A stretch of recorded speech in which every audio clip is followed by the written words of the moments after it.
बड़ी खबर सबसे पहले आपको बता दें, मामले लगातार बढ़ते जा रहे हैं और सख्तियां भी इस बीच लगातार बढ़ाई गई। खासतौर पर दिल्ली की अगर बात करें तो दिल्ली में वीकेंड लॉकडाउन और इसके साथ साथ गाइडलाइंस का इंतजार, क्योंकि फिलहाल ये कहा गया है कि वीकेंड लॉकडाउन रहेगा। शुक्रवार शाम से लेकर सोमवार सुबह तक मॉल पूरी तरह से बंद रहेंगे। स्पा कोई नहीं जा पाएगा, बंद है स्पा, ताले लग चुके हैं।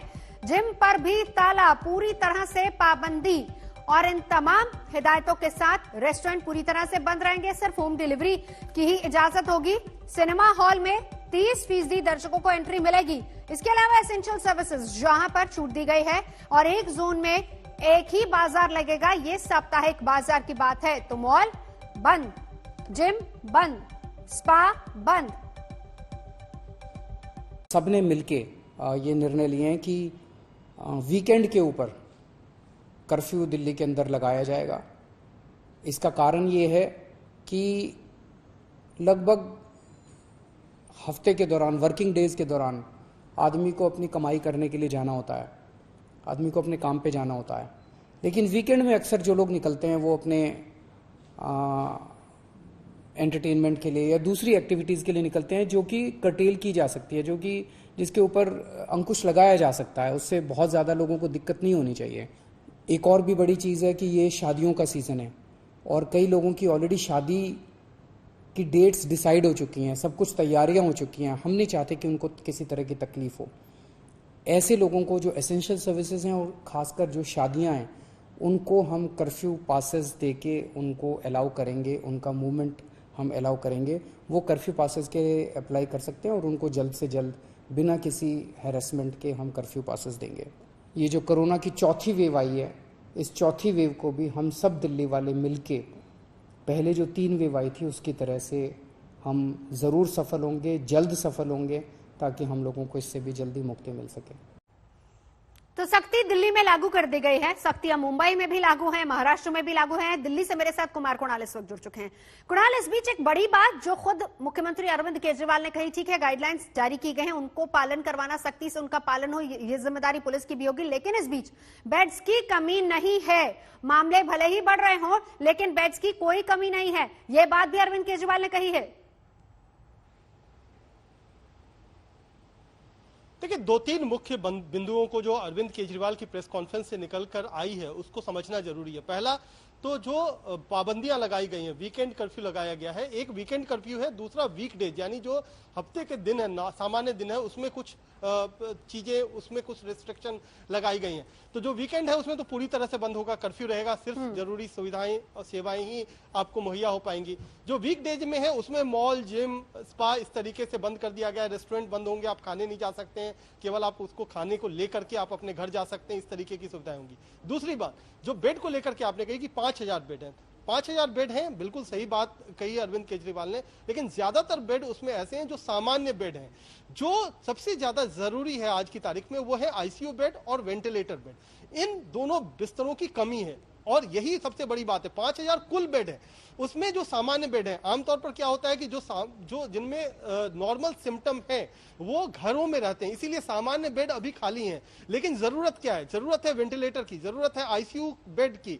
वो मुश्किल है, उसमें कमी आ रही है लगातार सरकार की कोशिशों के बावजूद। ये एक बड़ी चिंता का विषय है और इसी सब को लेकर के ये जो सख्त दिशा निर्देश दिए गए हैं वो लागू करवाए जाएंगे। लेकिन लागू कैसे होगा, जो सवाल आपने पूछा, वो भी बहुत अहम है और उसको लेकर के कल एक अहम और मीटिंग होगी। उपराज्यपाल करेंगे तमाम पुलिस के आला अधिकारियों के साथ, दिल्ली के सारे डिस्ट्रिक्ट मजिस्ट्रेट के साथ और दिल्ली के तीन जो एमसीडी हैं उन तीनों एमसीडी कमिश्नर के साथ, कि उनको लागू करवाना है। तो उनमें कैसे तालमेल हो, कोऑर्डिनेशन किस तरीके से बेहतर किया जाए, वो होगा। रूल बनाए गए हैं लेकिन एग्जीक्यूट किस तरीके से होंगे उसको लेकर भी एक बैठक है। कुमार अभिषेक मेरे सहयोगी हमारे साथ जुड़ चुके हैं, क्योंकि उत्तर प्रदेश में भी सख्त पाबंदियां बढ़ा दी गई हैं। अभिषेक, लौटूंगे आपके पास, मुस्तफा भी मेरे साथ है, लेकिन उससे पहले दिल्ली का हाल हम आपको बता दें, क्योंकि मामले लगातार बढ़ते जा रहे हैं। केजरीवाल ने होटल और बैंक्वेट हॉल्स में इलाज का इंतजाम करने की बात कही है। क्या इंतजाम है, किस तरह के इंतजाम वहां पर हैं? हिमांशु की रिपोर्ट देखिए।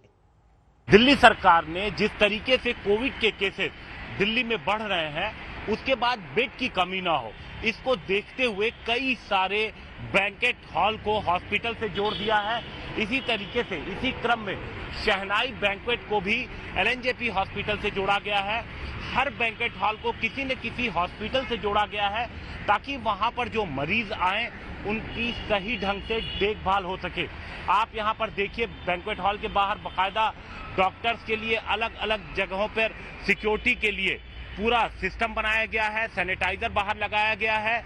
अंदर 100 बेड की यहां पर कैपेसिटी है, जिसमें से ज्यादातर बेड यहां पे भर गए हैं। लगातार मरीजों का आना यहां पर शुरू हो चुका है।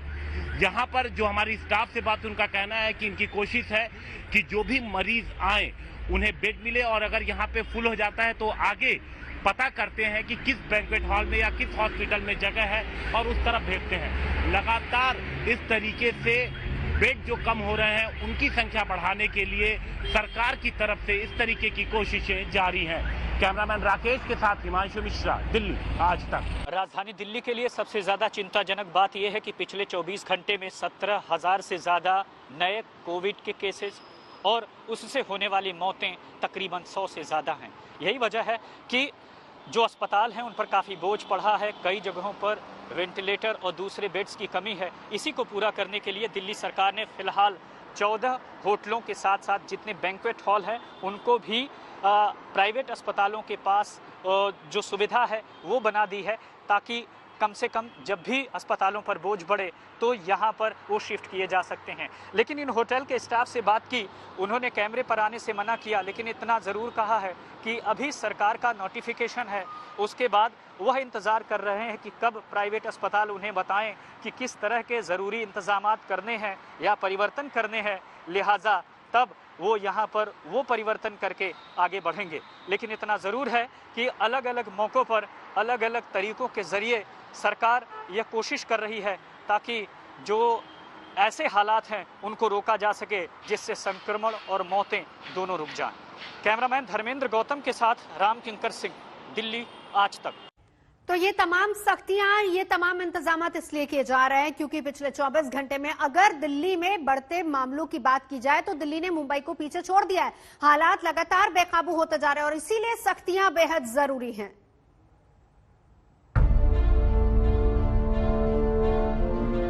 इंतजाम अधूरे साबित हो रहे हैं, आंकड़ों का अंबार लग रहा है। दिल्ली कोरोना की लहर के आगे बेबस, लाचार और बेदम नजर आ रही है। कोरोना ने दिल्ली का क्या हाल कर रखा है ये आप खुद देख लीजिए। एक दिन में सबसे ज्यादा 17,282 नए केस, 24 घंटे में कोरोना से 104 लोगों की मौत। 30 नवंबर के बाद एक दिन में सबसे ज्यादा मौत। अब तक की सबसे तेज संक्रमण दर 15.92%। दिल्ली में कोरोना की रफ्तार इतनी तेज है कि मुंबई कहीं दूर छूट गई है। पिछले 24 घंटे में मुंबई में दिल्ली से तकरीबन 2 गुना नए केस आए हैं। मौतों का आंकड़ा तकरीबन 2 गुना ही है। पिछले 24 घंटे में दिल्ली में 17,282 नए केस आए, जबकि मुंबई में 9,925 केस आए। 24 घंटे में दिल्ली में 104 लोगों की मौत हो गई, जबकि मुंबई में 54 लोगों की मौत हुई है।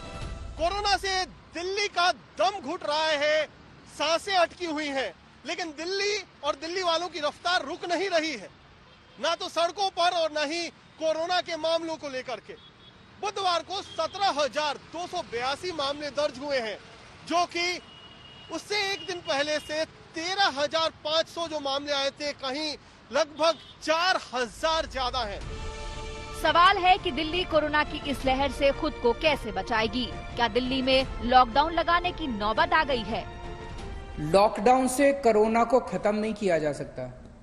लॉकडाउन से और रिस्ट्रिक्शंस लगाने से कोरोना को स्लो किया जा सकता। अभी दिल्ली के अंदर जो स्थिति है, दिल्ली में अभी फिलहाल हेल्थ सिस्टम हमारा कंट्रोल में है, लेकिन अगर केसेस मान लीजिए कल को बहुत ज्यादा बढ़ जाते हैं, बहुत तेजी से बढ़ जाते हैं और हमारे यहाँ बेड नहीं बचते, हमारे यहाँ ऑक्सीजन सिलेंडर नहीं बचते, आईसीयू नहीं बचते, तो हो सकता है फिर हमें इसको स्लो करने के लिए थोड़े दिन के लिए लॉकडाउन लगाना पड़े।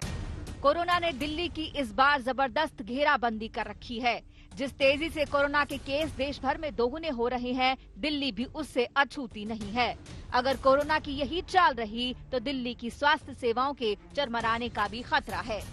दिल्ली को जल्द से जल्द हालात बदलने वाले कदमों की जरूरत है। दिल्ली से कुमार कुणाल के साथ आज तक ब्यूरो।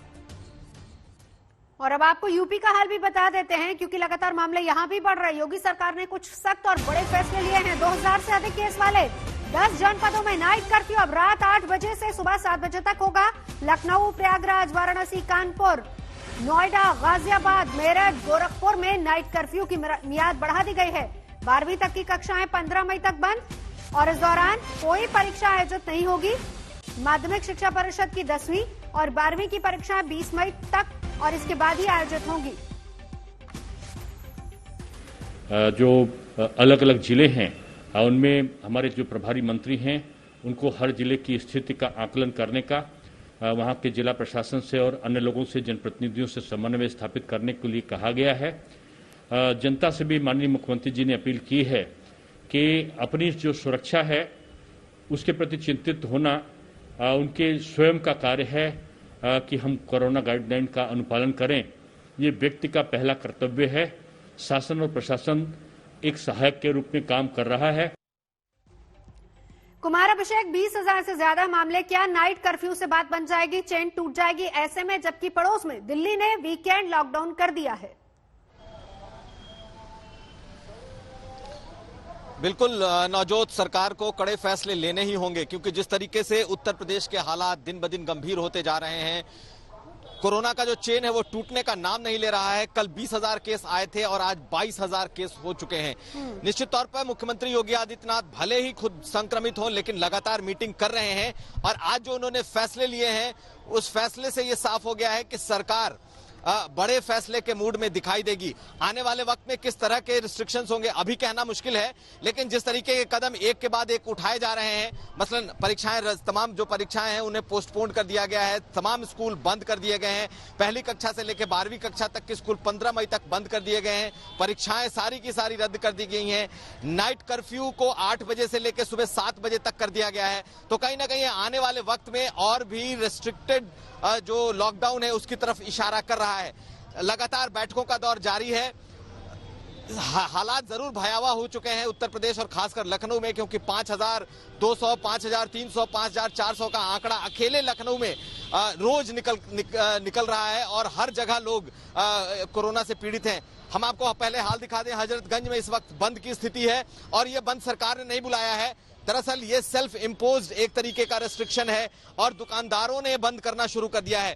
कुछ देर पहले हम अमीनाबाद में थे, वहां दुकानदारों ने खुलकर कहा कि अब हालात बेकाबू हो रहे हैं और सरकार से उन्होंने मांग की है कि सरकार 2 हफ्ते का लॉकडाउन करे। यानी कि एक वक्त था जब दुकानदार नाराज थे लॉकडाउन से, लेकिन हालात इस कदर खराब हो रहे हैं कि अब उनकी तरफ से मांग उठने लगी है कि जरूर कुछ न कुछ लॉकडाउन किया जाए, कुछ न कुछ कड़े कदम उठाए जाए। बिल्कुल बिल्कुल, कुमार अभिषेक मेरे साथ जुड़े हुए हैं, कुमार कुणाल भी हैं, साथ ही साथ मुस्तफा भी हैं। मुस्तफा, मैं लौटती हूँ आपके पास, लेकिन जरा तस्वीर महाराष्ट्र की दिखाना बहुत जरूरी, क्योंकि कल रात से सख्तियां का नया दौर वहां शुरू हुआ है।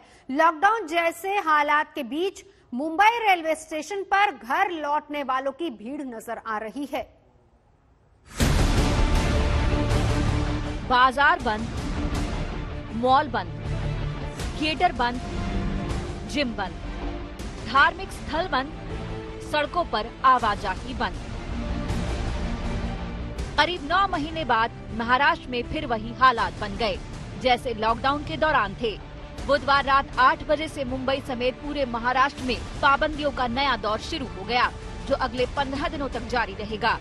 उद्धव सरकार ने इसे लॉकडाउन की बजाय ब्रेक द चेन का नाम दिया है, लेकिन बात करीब करीब वही है। महाराष्ट्र में 24 घंटे में 58,952 नए मरीज दर्ज किए गए हैं। राजधानी मुंबई में नए केस 9,925 हैं और मौतें 54 हैं। पाबंदियों के नए दौर को लागू करवाने की जिम्मेदारी सीधे तौर पर पुलिस की है, लेकिन अभी तक महाराष्ट्र पुलिस के 36,728 जवान संक्रमित हो चुके हैं। 10,304 जवान क्वारंटीन में हैं, जबकि अभी तक कुल 373 जवान कोरोना के चलते दम तोड़ चुके हैं। इसीलिए महाराष्ट्र पुलिस अपील कर रही है कि लोग खुद भी अपना ख्याल रखें। कम से कम जिन्हें कहा जाए ऐसे जो आपके ऊपर प्रतिबंध लगाए गए हैं उसका आप कृपा करके पालन करें। महाराष्ट्र में हालात कतई ठीक नहीं है। उम्मीद की जानी चाहिए कि 15 दिनों की पाबंदी के बाद कोरोना संक्रमण की चेन वाकई में टूटे और जिंदगी पटरी पर लौटे। मुंबई से सौरभ वक्तानिया, पंकज उपाध्याय और साहिल जोशी के साथ आज तक ब्यूरो। चेन तोड़ना जरूरी है मुस्तफा शेख, सख्तियां बहुत लेकिन लापरवाही भी उतनी नजर आ रही है।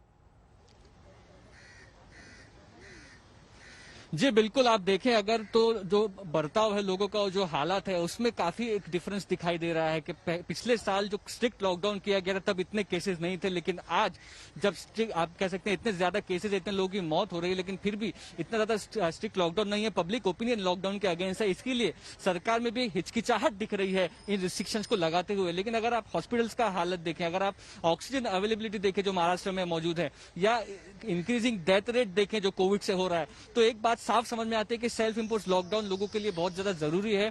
लोग हॉस्पिटल बेड ढूंढ रहे हैं, ऑक्सीजन सिलेंडर ढूंढ रहे हैं, रेमडेसिविर जैसे इंपॉर्टेंट जो दवाइयां कोविड में ट्रीटमेंट के लिए काम आती है उसकी काफी ज्यादा किल्लत है। तो ये सारे हालात यही बताते हैं कि लोगों को खुद का ख्याल खुद रखना पड़ेगा कि जिस तरह से केसेस बढ़ रहे हैं, हॉस्पिटल बेड सरकार बढ़ा रही है, लेकिन क्या उस प्रपोर्शन में, जिस प्रपोर्शन में केसेस बढ़ रहे हैं उतने बेड्स मिल पाएंगे, ये एक बहुत बड़ा सवाल है।